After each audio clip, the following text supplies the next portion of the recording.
वन्नल मसाजिद लिल्लाह सदक़ल्लाहुल अज़ीम।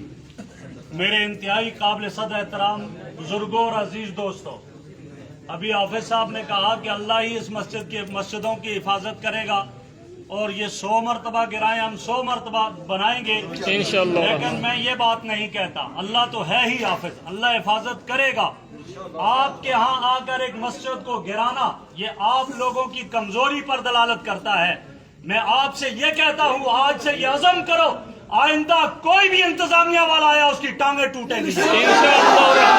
हम उसको वापस नहीं जाने देंगे इंशाअल्लाह। हाथ मस्जिद की दीवार की तरफ उठेंगे, जो हाथ मस्जिद की तरफ आगे बढ़ेंगे हम उन हाथों को तोड़ देंगे इंशाअल्लाह। तोड़ेंगे, आगे बढ़ेंगे उन कदमों को तोड़ देंगे इंशाअल्लाह। और ये बात आपका जज्बा अगर ये होगा, देख लेना दोबारा उन्हें कभी हिम्मत नहीं होगी इंशाअल्लाह। वरना तो वो ये कह कर आएंगे ठीक है हम गिराते जाएंगे, ये बनाते जाएंगे। क्यों आप ऐसा करें? हमारे पैसों से अगर वो मंदिर बनाते हैं हम उन्हें इजाजत नहीं देंगे मंदिर बनाने की, गिराने की इजाजत नहीं देंगे। हम ये कहते हैं और कादियानियों के एजेंट और यहूदियों के एजेंट, तू तो मोदी का यार है, तूने वादा किया है मैं कई सारे मंदिर बनाऊंगा, जा तेरे लिए पाकिस्तान में चला नहीं इंडिया में चला जा।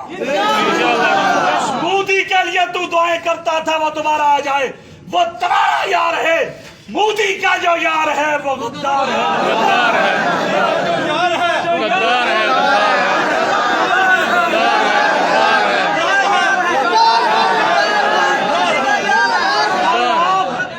इस जज्बे के साथ यहाँ पे जमा हो। अगर गिरफ्तार हुए, अगर मारा भी गया, अल्लाह के घर के लिए गिरफ्तार होंगे, अल्लाह के घर के लिए मारे जाओगे। वो जालिम अगर अल्लाह के घर को गिराते हैं, खुदा उन पे अज़ाब नाज़िल करेगा, तुम्हारी इज्जत बढ़ेगी। कल से अज़म करो कि हम किसी को यहाँ नहीं आने देंगे इंशाअल्लाह। जो वक्त आएगा उसके हाथ भी तोड़ेंगे, उसकी टांगे भी तोड़ेंगे इंशाअल्लाह। इस अज़म के साथ देखो, कोई इंशाअल्लाह आपकी तरफ आंख उठा कर नहीं देख सकेगा। अल्लाह आपके जज्बे को सलामत रखे और इन मसाजिद को आबाद रखे। मैं आखिर में मौलाना सनाउल्लाह गालिब साहब और मौलाना मुहिउद्दीन साहब की अजमत का सलाम पेश करता हूँ। इन्होंने ये नहीं देखा ये किस मसलक की मस्जिद है, ये किसकी मस्जिद है, नहीं आए यहाँ पर थाने में भी बंद हुए, हथकड़ी भी लगवा दी अपने आप को।